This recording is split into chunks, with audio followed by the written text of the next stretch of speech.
So, good evening sa ating lahat and to all our to all our viewers sa ating online. Ayan, and makakapanood nito. Ayan. So, first of all, praise God for um, allowing us to be the speaker again to share some words of wisdom. Of course, galing din sa Bible. And yung mga natutunan din natin, experience din natin sa pagnenegosyo. So, before tayo mag-start, okay lang ba palakpakan natin yung host kanina? Ayan. Yes, sir, napaka-committed. Ayan. And of course, sila Pastor, ayan, di pwedeng mawala kasi si Pastor yata ay sa relationship talk din. And of course, yan, sila Pards and Mars. Ayan, laging ano yan. Ah, nag Oo. So, tsaka syempre aking napaka-supportive na misis. Ayan. Okay. So, welcome po sa mga bagong dating. Kaka-start lang din po natin. So, um, ang ating topic for... Ayan, tayo lang natin stand, no? Para hindi ako nakayokong ganun. Ayan, kamusta po ang lahat? Sino po yung mga binaha? Meron bang binaha? Praise God, hindi naman, no? Bumaha saglit lang, pero ayan, nakaano agad, naka-recover. Ayan. So, let's all pray pa rin talaga sa ating bansa dahil nagiging nagiging toll gate na tayo ng mga bagyo. Tama? So, ayan, syempre kahit papano naapektuhan din yung mga business ng bawat isa kapag may mga ganyang climate, hindi naman maiiwasan 'yan. But however, God is really providing pa rin sa atin and sinusustain niya yung pangangailangan natin. So, napakaganda ng topic natin for today. Ang topic po natin is ayan. Tayo lang natin si sir. Parang,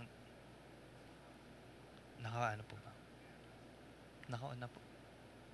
Kaso, hindi nagne-next. Ayan. Tayo lang natin si sir. Parang kumuha ng stand. Kanta muna si Sir Matt.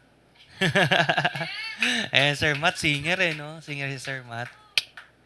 Sample naman daw, Sir Matt. Tay-tay lang naman dito. Oo. Ayan, baka na-traffic yung mga iba nating. Biglang nag-iba na yung ano. Bahay simbahan naging na. Bahay inuman na. Rebuke, okay? Naka-live pala tayo. Ayan, so ayan, while waiting for our sa ating ah ayan, while waiting for sa ating slide share ko lang I had a background sa sales, specifically. Thank you, sir. Ito na lang po, sir. Paano yan? Ayan. Hindi po nagmumove. Ayan. Meron akong background sa sales. To be specific, we were a network marketer. No? Especially po ako for 15 years. So, I started po sa industry ng 15 years old. And ngayon po, 31 ako. So, almost half of my life nasa ganong industry. Nung nag-start po ako doon, na-reach ko yung pinaka-top, isa sa mga top talaga doon, youngest na tinatawag nila na kumikita. And then, working well yung aking earnings that time. As in, okay lahat. Then eventually, yung nagli-lead sa akin doon, sinabi niya na kailangan nating magtatayo na ng company, kailangan ng lumipat, parang ganon, in short, no? So, syempre, kung ikaw, kumikita ka na, okay ka na, stable ka, sabihin natin, okay ka na doon, di ba nandun yung decision na parang, kasama pa ba ako dito? Magba-back to zero ko, okay na ako dito. Tama ba? But because of their reputation para sa akin, na sabi ko, ito yung mga tao na nag-lead sa akin nung walang-wala ako, and ito yung mga tao nakatulong sa akin, sasama ako. So, in short, sumama po ako doon and somehow kahit papano, mas naging maganda yung nangyari sa akin. Ang pinakamaganda nangyari doon, dahil sumama ako sa kanila, sa new company na yon, okay, doon ko na-meet yung aking napakagandang misis. Ayan. So, imaginein mo, di ba, kung hindi pala ako lumipat, nagstay ako doon sa dating company ko. Walang kaganyang, hindi lang maganda, no? Talagang maganda din yung pananalig sa Diyos. Okay? Ayan. So, isa po yun sa mga example ng importance ng pangalan. No? So sabi dito sa topic natin, part pa rin po siya ng August series natin na Do Your Best. Sabi diyan, your reputation is more valuable than your product. Ayan. Sino po dito yung may mga negosyo? Taas ang kamay. Ayan, sila Sir Matt, nasa beauty business, tama? Wellness, yung iba naman mag-start ng business or nag-aaral pa. Okay, or kahit ano pang business yan. Okay? Pwede rin yung business na paglilingkod sa Diyos, 'di ba? Yan yung business mo. Kumbaga, lahat tayo, meron tayong parang negosyo or business na ginagawa dito sa mundo na to. And alam naman natin na malaking factor doon yung yung reputasyon natin. Okay? So people do not only remember what you sell, they remember who you are. Okay? So, ayan. Sabi dito, when people hear your name, okay, what comes to their mind? Kung tatanungin mo, o kung matatanong mo yung ibang tao, kung ano ang pagkakakilala nila sa'yo, ano kaya yung sasabihin nila? Tama? So, pwedeng reliable, pwedeng honest yan, professional yan, generous, excellent, or ayan yung laging late. Yan yung mahirap kausap. Tama? Ayan yung nagsisinungaling. Yan yung hindi maaasahan.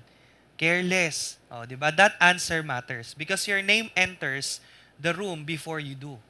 So in business, people are not only evaluating your product, they are evaluating you. Your character, your attitude, your consistency, your honesty, your treatment of people, your reputation, your reputation. So, ayan. So, ganun ka-importante yung pangalan, no? Para mas maintindihan natin siya, lalo na sa mga nag-startup na business. Kami po, nag-startup po na business kami. 'Di ba? Mag-1 year pa lang po yung personal brand namin and may mga kine-create din po kami na susunod pa ng mga brand. So, napaka-importante sa amin yung reputation. Tama? Kasi doon mababase kung magtatagal lang isang kumpanya, ang isang negosyo, based din sa reputation natin. Okay? Sabi dito, your reputation is one of the most valuable assets you have. Okay? Bigyan ko kayo ng example. Sino po familiar kay Richard Branson? Si Richard Branson, one of the billionaire in USA. Siya yung may-ari ng Virgin Airlines. Alam niyo ba yung kwento nun? 'Di ba? May isang kwento doon na nagkaroon ng delayed flight, so na-canceled yung flight. 28 years old pa lang siya nun, 'di ba? And merong isang private plane na hindi niya naman afford 'yon. Tama? Pero dahil maganda yung credibility niya, ni-rent niya pero hindi pa bayad. Pangalan niya lang. Parang credit, charge sa credit niya. Tapos sinarge niya ng $38 yung mga tao na nakasama niya din delayed yung flight. So hanggang sa naging negosyo niya din. Tama? So, ganun pala ka-importante yung reputation natin. Parang sa bangko. 'Di ba? 'Di ba minsan nakaka-tempt kapag may matataas ang credit limit, 'di ba? Yung iba nakikita siya na gamitin ko kaya 'to. Tama? Tapos wag kong bayaran. Pero ano yung magiging after effect nun? 'Di ba? Paano kapag dumating sa point na gusto mong magnegosyo, may nakita kang magandang produkto, kaso wala kang pang-avail, wala kang pang-purchase. Ang meron ka lang, ang kaya mo lang gawin is mangutang. 'Di ba? Pero kung hindi maganda yung ating credit line or yung ating credit status sa bangko or kahit sa ibang tao, mahirapan tayo. No? So, lagi nating tatandaan, no? Napaka-importante po ng ating reputation, no? Sa ibang tao man 'yan, sa bangko man 'yan, kahit sino. Napakahalaga. Kasi sa totoo lang, may isa kaming business, 'di ba? Na sinimulan utang lang. 'Di ba? Inutang lang namin yung kapital. Pero ngayon yung negosyo na yon, thriving siya. Yung kinikita nun, higit pa sa pinangbabayad namin, higit pa dun sa niloan namin. Di ba? So doon natin masasabi na ah, kailangan ingatan natin yung ating pangalan. Para anytime na kailanganin natin, no, meron tayong malalapitan. Okay? Sino pa yung mga tao, no? Sabi nga ni Warren Buffett. Familiar po sa kay Warren Buffett, no? One of the richest sa mundo ngayon. Sabi niya, it takes 20 years to build a reputation and 5 minutes to ruin it. Do you agree? Okay, ganyan po kasi talaga nature ng tao. Kahit sobrang dami mong magandang ginawa, isang pagkakamali mo lang, wala na. Sira na ang iyong pangalan. No? So, that's the sad reality. But as a Christian, we have to understand the importance of prayer. Do you agree? Because tayo po kasi ay talagang sinful by nature. Tama po ba? So every single day we cannot tell kung kailan po tayo atakihin ng kalaban. Tama? Kailan kanya itetempt na gumawa ng mali? You'll never know. Tama po? That's why every day you have to pray. Tama? Na protektahan ka. I-lead ka ng Holy Spirit. Kasi, yun nga what if ang ganda ng karir mo, ang ganda ng negosyo mo, tas isa lang palang pagkakamali mo na nahulog ka sa temptation. Gumawa ka ng mali. Niloko mo isang kliyente. Tama? O kaya, for example, yung sobrang tagal mong binild na profession mo. Tapos nagkaroon ka lang ng isang scandal. Tinanggalan ka na ng lisensya. Tama po? So, that's why very important po, we as a Christian, we need to pray. Pray for, not just for our business, but for ourselves, leading the business. No? Para maiwasan po natin yung mga ganitong pagkakamali po. No? Ayan. Blessed na lang tayo lahat kasi tayo ay anak ng Diyos at ang Diyos po natin ay nagpapatawad. Tama po ba? But again, sabi ko nga, every single day is a battle. Okay? So, sino pa? Si Walt Disney. Di ba? Yung reputation niya is equals to experience. The product was animation, but the empire became the reputation. Na pag sinabing Disney, di ba? Talagang ah, sobrang pinapangarap ng lahat. Di ba? Na makarating sa ganun. Okay? And your product can be copied. Your price can be beaten. Your strategy can be duplicated, but your reputation is uniquely yours. Okay? And then that is why reputation is one of the most valuable assets you have. The integrity, the honesty, excellence, and doing your best. Kaya po, bilang isang mga negosyante, napaka-importante po sa atin yung tinatawag na consistency and sustainability. Kasi dyan po tayo magkakaroon ng problem in the future. Let's say, for example, gumawa tayo ng isang negosyo, nagsimula tayo ng isang programa, sistema, na sa tingin natin kayang-kaya natin. Pero, kung hindi siya sustainable, no? Yun nga yun yung madalas namin na pag-usapan before. Pagkagawa kami ng program and activity sa negosyo namin, sa mga tao namin, sustainable ba to?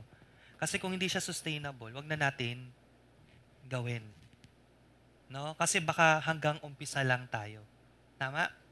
So, pero if it is duplicable, it's okay. No? Pwede natin continue. Okay? So, na-check din kasi doon yung ating credibility. Tama? So, sabi rin dito, you may own buildings, equipment, inventory, vehicles, technology, but there is another asset that does not appear on your balance sheet, and that is your good name. And sometimes, your good name is worth more than everything else you own. Kahit yung tipong mag-back to zero ka, nalugi ka, lahat na benta mo, di ba? Ultimong damit na benta mo na. Pero kapag maganda ang pangalan mo, kaya mo ulit tumayo. Kaya mo ulit ma-rebuild. With the help of God, syempre. Dahil pinagbutihan mo yung iyong pangalan, mapagkakatiwalaan ka. Tama po? No? So, ayan. And si Boss K, hello Boss K. Yan. Okay, so in Kingdom Foundation, yan, nabanggit na natin yan. No? Your product can be replaced, products can change, logos can change, packaging can change, business can change. Ayan, your name follows you, your reputation is an asset. Okay? Things may change, but your name remains. Kaya nakakatuwa po yung mga tao na meron kasi tayong tinatawag sa negosyo na personal branding eh, tama? Yun yung sila, yun yung brand nila. O, yung pangalan nila, yun yung brand nila. So, um, it's really a challenge. Do you agree? Kasi every steps of the way na gagawin mo, kailangan ayusin mo. Mahirap siya if you are not helped and guided by the Holy Spirit. Do you agree? And guided by the Word. Kasi parang pinipilit mo yung sarili mo maging mabait, hindi ka naman mabait. Pero kailangan maging, dahil personal branding ka, kailangan mo maging mabait. Dahil pag nasira yung pangalan mo, sira din yung produkto at kumpanya mo. May ganun po kasi. Pero if you are faithful, no, servant and believer, and you pray every single day, okay, hindi magiging mahirap sa iyo yun. Tama? Okay? So, in Kingdom Foundation po, in Proverbs 22:1, it says, a good name is more desirable than great riches. To be esteemed is better than silver or gold. So, we are all familiar with King Solomon. Tama? One of the richest and wisest king nung panahon po nung unang panahon. And nung hingi siya ng blessing from God, ang hiningi niya ay wisdom. Tama? So, sabi niya, he says that there is something even more valuable than money. And that is a good name. Why? Because money can buy advertising. Okay? Money can buy mga things na yan. Pero, the brand gives values. Okay? So, meron tayong isang kaibigan, di ba? Nakakatuwa yun. Kasi, meron silang nakitang produkto na maganda na gusto nilang dalhin dito sa bansa natin. Okay? Alam mo, nung kinakailangan niya ng mga partners sa brand na yon para mas madali ang distribution, ang daming nag-go sa kanila. To the point na nagunahan pa para makuha yung mga slots na yon. Di ba? Na tipong isang araw lang, ilang milyon na yung na-close deal nila. And what do you think the reason? Is it because of the product alone? Ang dami din naman pwedeng product. Meron din naman pwedeng magdumiretso sa iba at magtayo ng sarili. Mainly because of their reputation. Okay? So that's why na kahit anong buksan nila, malaki yung chance na maglago at marami ang sasama sa kanila. Because they really work hard with their consistency, with their values and their business ethics. And that's one of the things that we are looking forward din. Tama? Yung tipong kahit hindi pa dinidiscuss, basta sige, join ako dyan. Gusto mo yung gano'n? Di ba? Yung tipong magtatayo ako ng negosyo, talaga magkano kapital? Hindi yung anong negosyo yan, gaano katagal kapital, mga gano'n. Di ba? So, ganun siyang kaimportante. And that is proven na din, no? Kami po ni Mrs. meron kami isang ka-partner na sabi niya pag nagtayo daw kami, which is hindi naman namin gagawin, no? Ng isang MLM din, sabi niya sa join kami. Di ba? So, kumbaga, it means na na-build mo yung iyong reputation sa tao na yon. Nakita niya na kapag ka ikaw yung nag-lead ng isang company o ikaw yung nag-lead, alam nilang lalago at hindi sila malulugi o mapapahamak.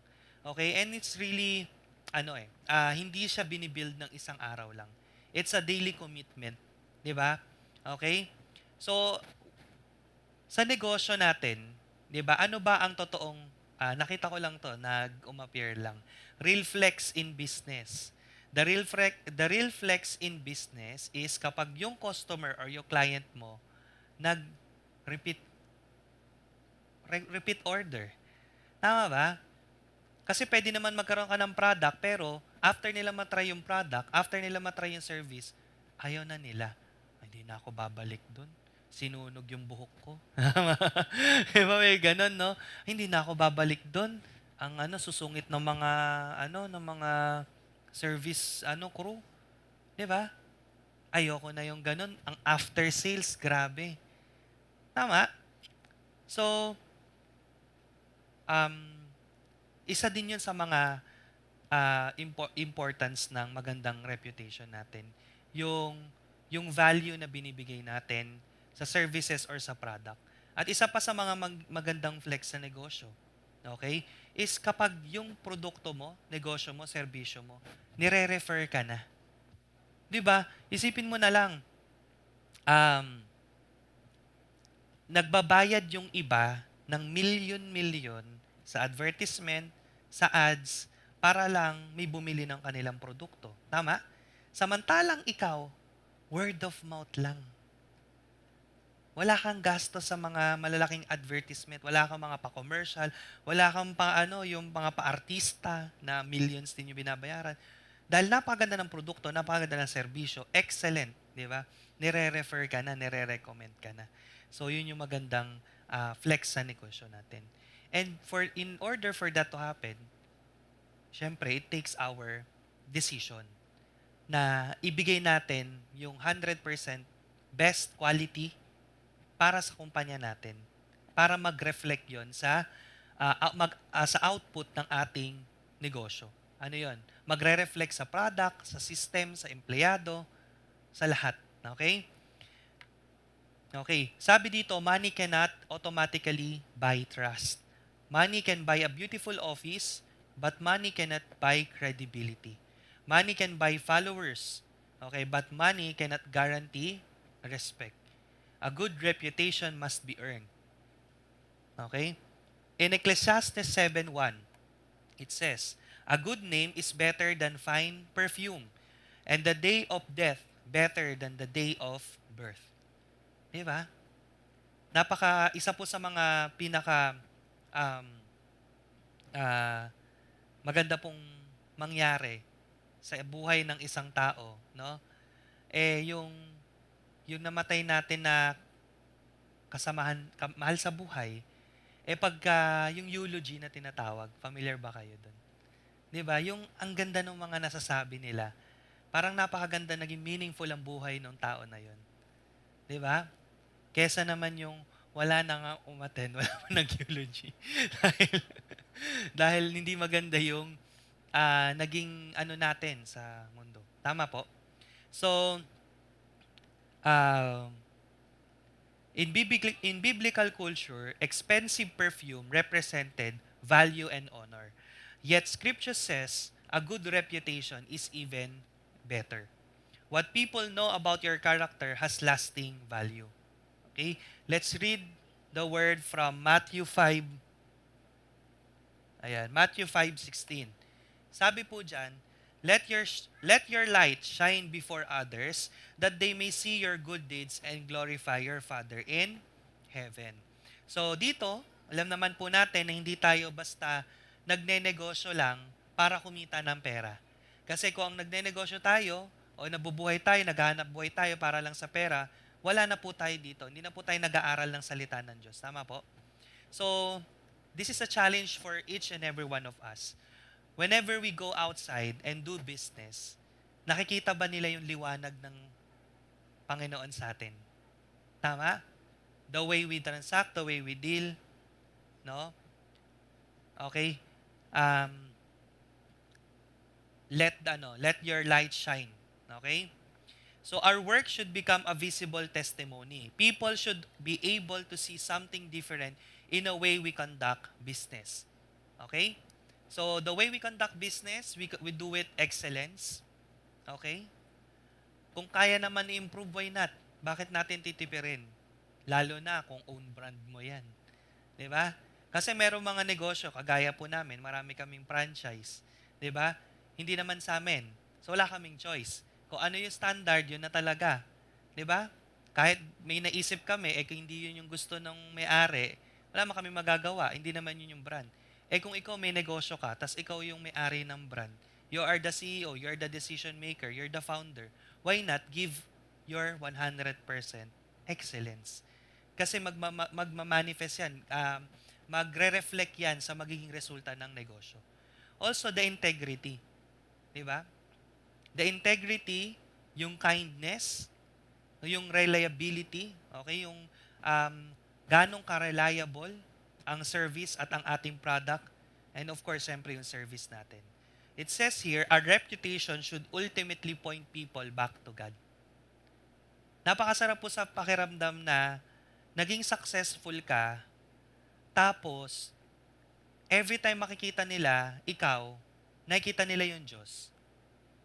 Na ang nakikita nila na, grabe, sobrang successful nito, and yet, no, ang lagi niyang gino-glorify ang Diyos.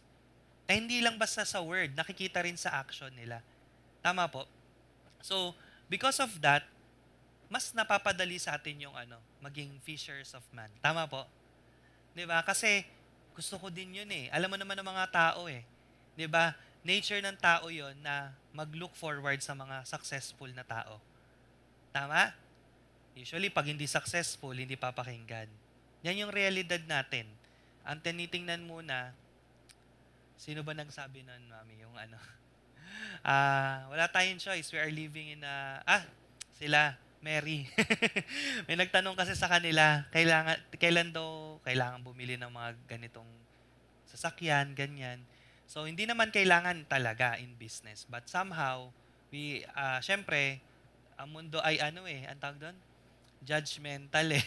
'Di ba? Lalo na sa Pilipinas. Sa ibang bansa po kasi hindi ganun. Oo, kasi we went to China 2 weeks ago. Kausap na namin may-ari pero naka-t-shirt lang. May-ari na ng factory 'yon, may-ari na ng 'yon, ng warehouse 'yon, 'di ba?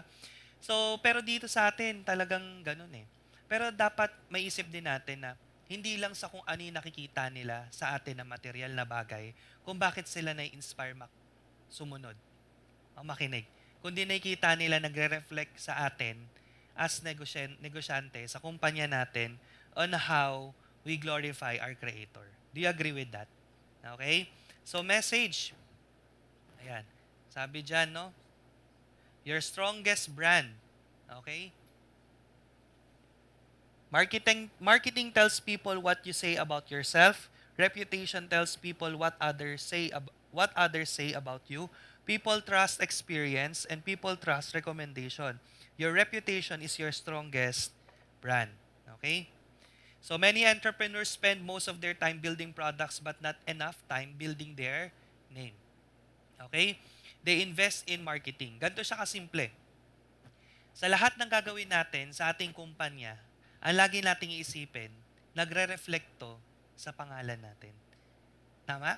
Kaya, kung ganun lang din naman, di ba? Kasi minsan iniisip natin, ay hindi naman nila kilala na ako yung may-ari niyan. Di ba? But later on, di ba, may impact yon yung ginagawa natin sa kumpanya sa kung ano yung pagkatao natin. Kung hinahayaan lang natin na yung ating mga tao ay hindi nila ginagawa yung best nila, yung standard, 'di ba? They're not following the procedure. It also shows that we are a weak leader. Tama?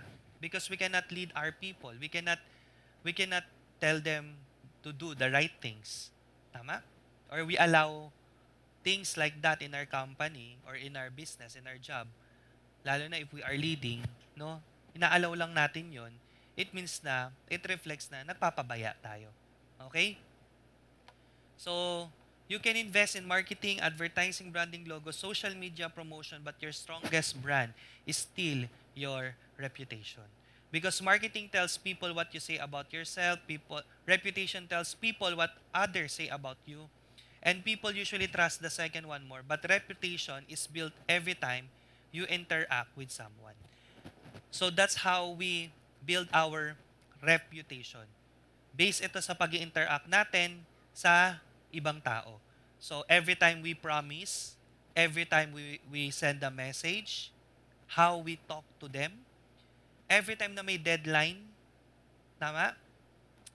Every mistake, how we take accountability sa mga mistake. Kasi wala namang perpektong kumpanya.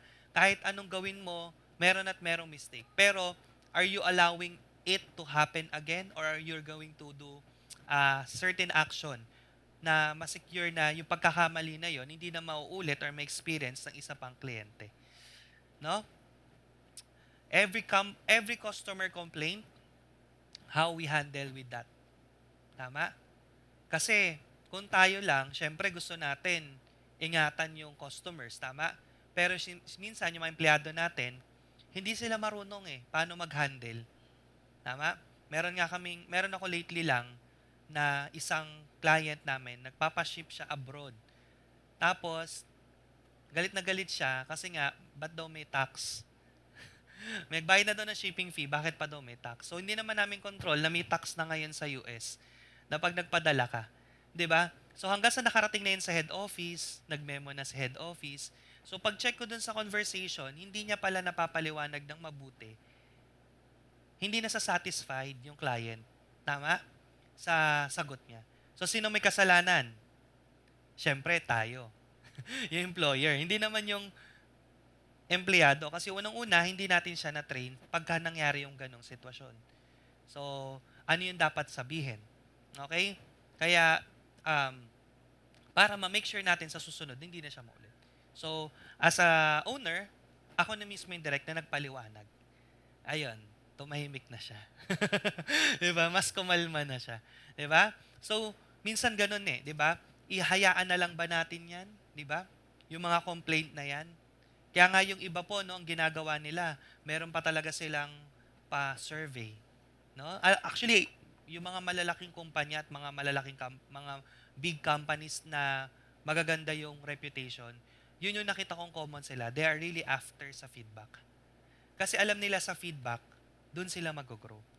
Kasi pag hindi natin na-address yung feedback, anong mangyayari? 'Di ba? Aalisan ka ng mga tao, hahanap sila ng mas magandang kumpanya, mas magandang service. Sometimes kasi ang feedback sa atin, ang tingin natin ay criticism. Tama? Pero meron yung sinasabi na constructive criticism. Criticism para mas lalong mag-improve yung ating negosyo. So, ganun po yun, no?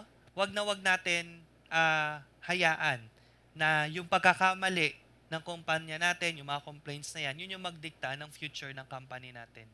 No, kung kaya naman natin na magpakumbaba, yun na may tinuturo sa atin, 'di ba, sa salita ng Diyos.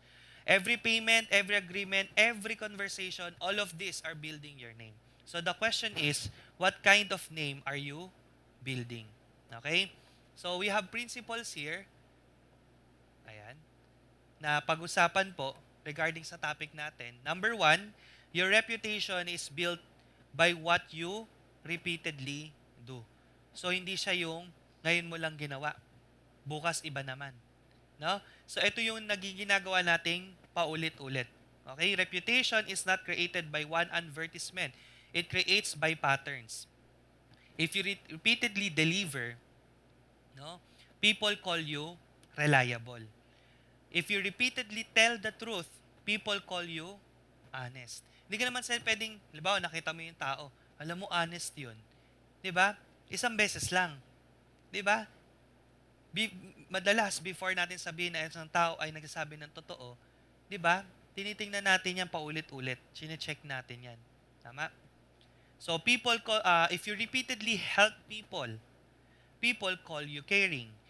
But if you repeatedly break promises, eto na, mga negative, eventually people stop trusting you. No? Sino po dito yung mahilig mangako tapos napapako? 'Di ba?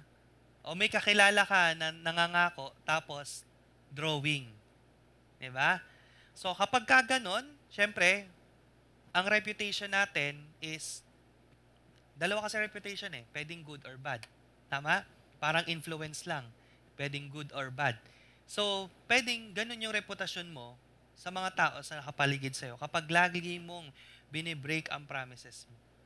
Kaya iwasan na natin magsabi na on the way pero naliligo pa lang. Tama? Iwasan na natin na malapit na, 'di ba? Palabas pa lang ng bahay. Kasi magiging habit mo na siya. Tama? Lapit na lumabas ng bahay pala.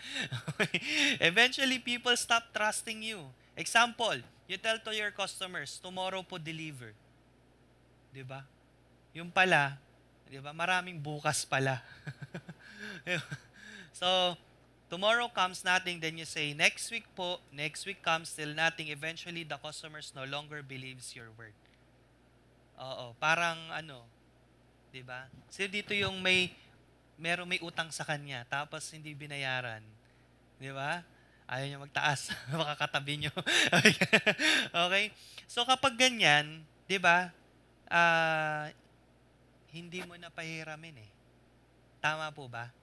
Pero kapag yung tao nang hiram tas binalik, minsan may sobra pa, 'di ba? Or kaya before time, 'di ba? Ganun siya eh. Makikita mo dun yung ano, yung um, isang tao kung mapagkakatiwalaan siya. Kasi may pattern 'yan. Okay? So not because of one mistake but because of a pattern. Hindi siya isang beses lang, no? So reality, your habits eventually become your reputation. So we have to be really careful with our habits, no? Minsan nga, sabi nga ni Warren Buffett, it takes 20 years to build reputation and 5 minutes to ruin it. Kaya nga, as I said a while ago, we have to really pray every single day. Kasi hindi naman natin masasabi na everyday magagawa natin tama. Tama? Kasi andyan ang temptation, andyan ang lies, no? No, yung minsan nagigipit ka, 'di ba? So, we have to do the right thing pa rin. Okay? So, what you repeatedly do becomes what people eventually believe about you. Right? So, principle number 2, one mistake, okay, may be, patterns. Ayan. One mistake may be forgiven, but a pattern becomes your reputation. Ayan. Principle number 2, every promise puts your name on the line. Okay? So, every time you say, or nangako ka, ayan na yun. Nakalinya na yan. Yung pangalan mo. Diyan ka na tinetest. Diba? So, every time you say, I will deliver, I will call, I will pay, I will finish it, I guarantee this. You are putting your reputation behind those words. Isa pa, as a Christian, no? I'll pray for you. Pag-pray mo naman ako, 'di ba? Sige, pag-pray kita. Hindi mo naman pinag-pray. Guilty dyan, hanggang chat lang. 'Di ba? So, hindi man naririnig or nakikita ng taong pinangakuan mo, pagdadasal mo siya, pero yung nasa taas, chat-chat ka pa, ah. I'll pray for you, ah. Tapos, deadma ka lang. Tama po ba? So, when someone asks you to pag-pray mo, ano ba naman yung saglit lang, pag-pray mo na. Kasi guilty din ako dyan dati. 'Di ba? Pero alam mo, hindi naman kailangan maging malala bago may pagdasal eh. We have one friend, critical yung buhay niya. Nagkaroon siya ng komplikasyon sa panganganak. So, dumating sa point na 50-50 na talaga yung buhay niya. Yung parang ano siya, yung yung parang naimatay na parang hindi na nawala sa, parang ganun, na coma, no? Yun nangyari. So, dasal na lang talaga. And that very moment, every one of us in that group chat, pinag-pray siya. As in, syempre, grabe na yun eh. Hindi na magising, hindi mo alam kung magigising pa. Miracle happens through God's grace, nabuhay siya. Kasi nga, siguro, on the spot pinag-pray. Pero kailangan ba makoma muna nung tao bago natin i-urgent yung pagdadasal natin sa taong humingi ng prayer for us? Tama? So, in Matthew 5:37, ayan, sabi po dito, okay, all you need to say, teaches us, Matthew 5:37 teaches us, all you need to say is simple, yes or no. Okay? It's simply, let your yes be yes, and your no be no. Okay? So, hindi na natin kailangan gumitna palagi. No? So, kung di mo kaya, then say no. Then, find a way para matulungan pa rin siya. No? Kung kaya mo naman, then yes. Yung yes mo, let it really be yes. In simple terms, say what you mean what you say, and do what you promise. Do not make promises just to close a deal because the sale may end today but your reputation continues tomorrow. Okay? Lalo na ang negosyo, it needs sustainability. Do you agree? Kasi pwedeng malaki yung sales mo ngayon, big time ka, panalo ka. Pero dapat sa susunod, mag-continue siya eh. Tama ba? Para meron ulit eh. So kung matetest yung reputation natin na hanggang salita lang yung pagtulong natin, alam mo yon, hindi siya magre-repeat order o hindi siya magre-refer pa sa'yo. Tama? Kasi nakikita nila na mapapahiya lang naman kami dyan pag ni-refer namin yan. Tama? Kasi ito yung na-experience namin dyan.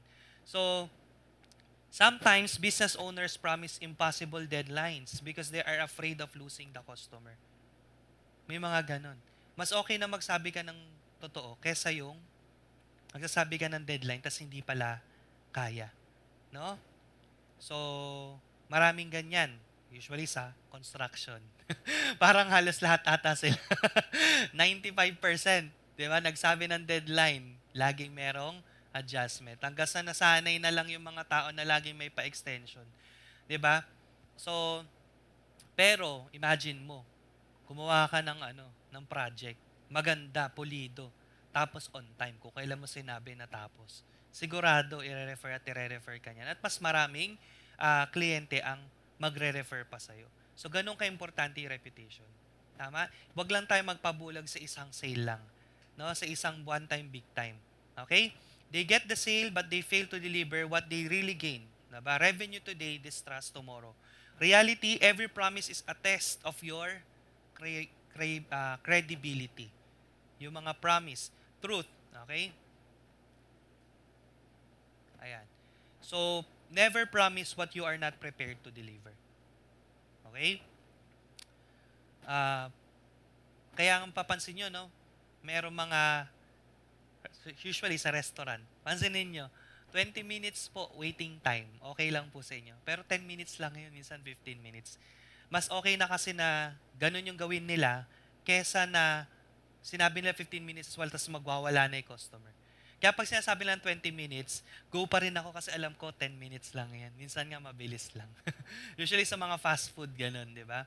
Pero kung at least 20 minutes talaga, tinimer mo, dun talaga yun. Beyond that, hindi unacceptable na yun. Tama? So, mas okay po yung ganun kesa yung tinatawag nilang over promise, under deliver. Mas okay na under promise ka pero over deliver ka. Tama? So, principle number 3, how you treat people become part of your brand. Tama? So, may mga ganyang company, usong-uso yan, lalo na dito sa Pilipinas, yung cancel culture. Tama? Isang kumpanya, merong isang empleyado na mistreat nila, hindi maganda, ipapost ka na niyan sa social media. Ano natin to, cancel natin to. Tama? Huwag na tayong bumili ng ganito. And it really affects the company and the revenue of the company. So, tandaan natin, people remember how you treated them. Okay? Especially when something goes wrong. Okay? Anybody can be friendly when the customer is paying. Character appears when the customer has a complaint. So, dun matetest yung character natin kapag may complaint na, hindi yung kapag okay yung customer natin. How we can handle this client or this customer. Do you listen? Or do you become defensive? Do you blame them? Hindi, kasalanan nyo po yan eh. Tama? Or do you ignore them? Huwag mo nang pansinin. I-block mo na yan. Okay? Or do you treat them with dignity? Okay? So in Philippians 2, 3-4, okay? It says here, do nothing out of selfish ambition or vain conceit. Rather, in humility, value others above yourself. Okay? So, mas okay na matalo ka sa conversation, at least you win the person or you win the client. Kesa naman panalo ka nga sa conversation, hindi, mali nyo po talaga yan. Kasalanan nyo po yan. Tama? pero nawalan ka ng, oo, ng tao. Okay? So, not looking for your own interest, but each of you to the interest of the others. Okay? So, people are not transactions. Customers are people. Employees are people. Suppliers are people. Partners are people. How you treat them becomes part of your reputation. Okay? Alam niyo po ba sa mga negosyo, alam naman natin, di ba? May mga supplier na kapag sobrang ganda ng record mo sa kanila, how you treat them, tama? Minsan, hindi mo kailangan maglabas ng kapital. No? Natutuwa ako pag may mga ganong may mga kaibigan tayo, wala akong kapital dito. Million-million tong stocks namin, pero pahiram to ng supplier. Pag na-sold namin, tsaka namin mabayan. Yung tinatawag na consignment. So we experienced that. May marketing tools kami, no? Na ganun din. Mauubos na namin, kumita na kami, dubalik na yung, actually wala nga puhunan. Di ba? Tsaka pa namin babayaran, tapos may bagong stock. Di ba ang ganda ng ganun? Maganda may ganun. Di ba? Pero hindi naman lahat ganun. Di ba? Pero kapag na-build mo yung reputation mo, grabe yung tiwala sa'yo ng tao. Okay? So, someone may forget exactly how much they paid you. Kahit gaano pang kamahal yan. Di ba? But, okay, years later, they may still say, napakaganda nilang kausap. Or, wag kayo doon, hindi magandang makitungo sa tao. Tama? So, yung importante yun eh. Kaya nga, meron kaming isang maliit na coffee shop. Ang lagi namin chine-check doon, marunong ba siya sa customer service. Kasi hindi importante na magtitimpla ka lang ng kape and all. Dahil ang dami nating competitor in that building. Number 1 na dyan si Starbucks. Sila natin sobrang galing ng customer service niyan. Tama? So, paano pabalik-balik yung mga tao? Kung paano nyo sila tinitreat. Diba? Do you treat them? Do you welcome them with great gratitude? Diba? Or you just serve the drink? Diba? So, it's important. Customer experience becomes public reputation. So, truth, people may forget the transaction but they remember the treatment. Kaya nga may tinatawag na sa Google reviews, mga ganyan. Reviews. Minsan bago bumili ng isang produkto, tinitingnan muna yung review. Sino yung ganun? Kasi mamaya walang review, scam pala. 'Di ba? So, ganun din po yung parang reputation. So, principle number 4, your reputation is built most often when something goes wrong. Okay? Anyone can look excellent when everything is going well. Do you agree? Diba? Kasi everything's going well eh. But reputation is tested when there is a problem. Okay? So, wrong order, late delivery, defective product, employee mistake, system failure, miscommunication, what do you do? Do you hide, blame, make excuses, or take responsibility? Okay? Sometimes, the fastest way to protect your reputation is to say, we made a mistake, we will make it right. Diba? Yung tipong nagalit na yung lahat ng mga sinabihan mo ng walang modo kasi na-offend. Yung simple lang magsabi ng sorry, hindi mo magawa. Mas lalong nagalit. Tama? So, that sentence requires, yung we made a mistake, we will make it right, that sentence requires humility. Okay? But humility protects trust. So, in Proverbs 28, in Proverbs 28:13, it says, whoever conceals their sins does not prosper, but the one who confesses and renounces them finds mercy. Mas lalong numataas ang respeto ng tao sa'yo if you admit your mistake. But if you don't admit your mistake, people will see you as prideful. Do you agree? So the principle applies beyond personal sin. Hiding mistakes destroys credibility. Taking responsibility begins restoration. So reality, mistakes do not always destroy reputation. How you handle mistakes often determines your reputation. Ayan. Truth, responsibility can turn a bad experience into stronger trust. Okay, principle number 5. A good name opens doors money cannot buy. There are opportunities that never get advertised. Okay?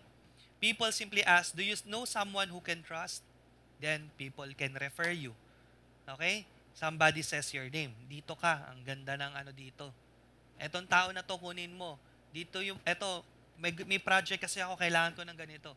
Ang sarap po sa pakiramdam ng ganon. Tama? And that is reputation working for you. That's when you know that you build your reputation when people are referring you. Okay? A good name creates referrals, partnerships, recommendations, opportunities, leadership, influence. Sometimes you are chosen not because you are the cheapest, not because you are the biggest, not even because you are the most talented. You are chosen because people know you can trust this person. And that is business capital. So in Proverbs 22:1, again, a good name is more desirable than great riches. Why? Because a trustworthy name can create opportunities for years. Reality, your reputation can travel into rooms you have never entered.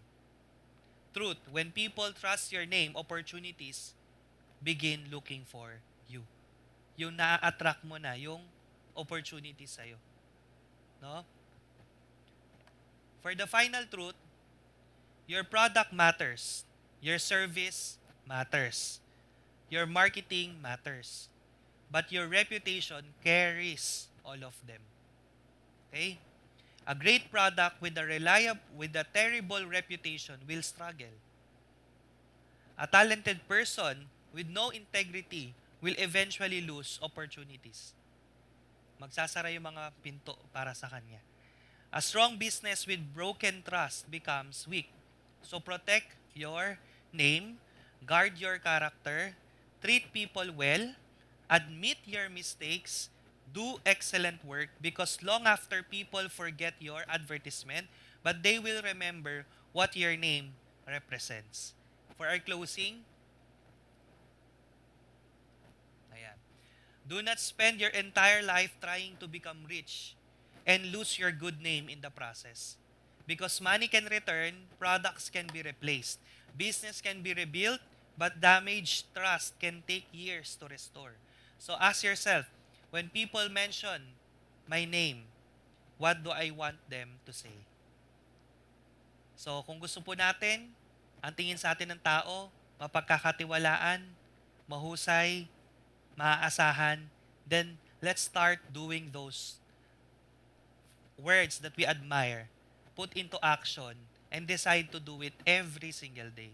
One decision at a time, one promise at a time, one customer at a time, one act of integrity at a time, because your reputation is not merely what people think about you. Your reputation is the result of who you consistently choose to become. It's a decision. It's a choice. No? Kaya hindi natin pwedeng sabihin, wala akong choice. Sa mundo na to, lagi tayo may choice. And yan yung binigay sa atin ng Diyos. 'Di ba? That's the greatest gift for us. Yung makapag mamili tayo. Binigyan niya tayo ng karapatan doon. Kasi kung di niya tayo binigyan ng karapatan doon, robot na sana tayo. AI na tayo na dinidiktahan. Kaya every single day, as I said kanina sa simula, every single day, we have to ask help and pray na i-guide tayo na makapaggawa tayo ng makapagdesisyon tayo according to His will at maiwasan natin gumawa ng mali. Because one mistake can ruin everything that we built for years. So for our declaration, let us all read this in 3, 2, 1. I choose integrity over quick profit. I choose excellence over mediocrity. I will keep my promises. I will treat people with respect. When I make mistakes, I will take responsibility and make things right. My words and actions will agree. My character will strengthen my reputation. My business will be known for trust, excellence, and service. I will build a name that honors God. And whenever my name goes, may it represent His character well. In Jesus' name, amen. Thank you so much for our word and God bless us all.